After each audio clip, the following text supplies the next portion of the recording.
Rodney Maynard, and today I'll be talking to you about the art of sales. The art of selling items to individuals has been around as long as humans, whether it be trading, lending with an interest rate, or flat out money for a product. Chances are, if you're anything like myself, or just about anybody who's ever dealt with buying something from a salesman, you've been talked into buying something that you did not need, you didn't plan on buying, or you were just looking around. Well, it has happened to me several different times. I didn't realize how easily I was persuaded into buying something when I was sure I was in control. After becoming a car salesman, I realized how wrong I was in thinking I was in total control.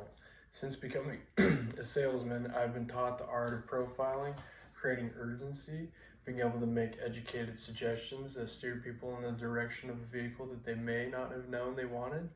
These are just several different tactics I've been taught to utilize to persuade people to buy something confidently. But I have to say that I have also been taught to never sell something to somebody who cannot afford it or something that doesn't precisely fit their needs. But salesmen need to make money at the end of the day, and they do use the art of persuasion to their advantage. Now, profiling is one of the strongest aspects of creating a sale. When people come to the dealership, we look at their vehicles and take notice of absolutely anything that they may tell us something about that person. We can check to see if they have kids, if they like to be outdoors, or need something capable of towing, etc. My dealership alone sees an increase of 20 to 30% when the step is completed correctly. Profiling is used to tailor the customer's car buying process almost every step of the way.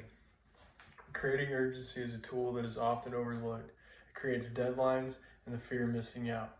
In fact, the news reported corporation Citizen Relations in Canada found that 64% of millennials living in Canada will purchase a product just off the fear of missing out alone. Instilling that feeling in somebody they're going to miss out on an opportunity is a large selling point. Anyone who has watched TV has seen a countdown timer or some special offer for a deadline on a product. This type of marketing is an excellent example of urgency. A countdown ad that was aired for a new Range Rover increased sales by 5% on that particular model. That is a lot of profit for a car company and has been proven to be successful for nearly all fields of sales. One way that I create urgency with my customers is by setting appointments and explaining rebates and discounts that will be discontinued in a short amount of time. Now, as bad as this can sound, it really is giving the customer a good deal, but it creates that fear of missing out. Creating urgency brings me to my third and final point, educated suggestions. The suggestions are what ultimately steer the customer into what they want. A good salesman will actually make most of the decisions for the customer without them realizing it's their intention. They can take profiling aspect as well as other information that the customer reveals about themselves and integrate it into an on-the-fly evaluation and accurately suggest personalized products.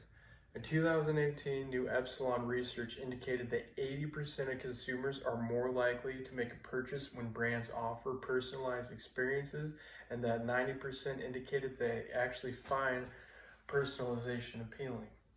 Now, I've personally seen the truth in these statistics, but if I'm unable to make a connection and personalize with the customer, more than likely they will not buy from me and leave the dealership altogether.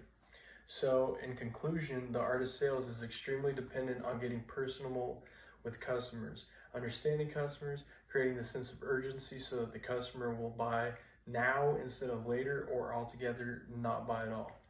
I hope my audience will now be better equipped to handle situations with salesmen, whether it be buying a vehicle, purchasing insurance, or anything else of the sort.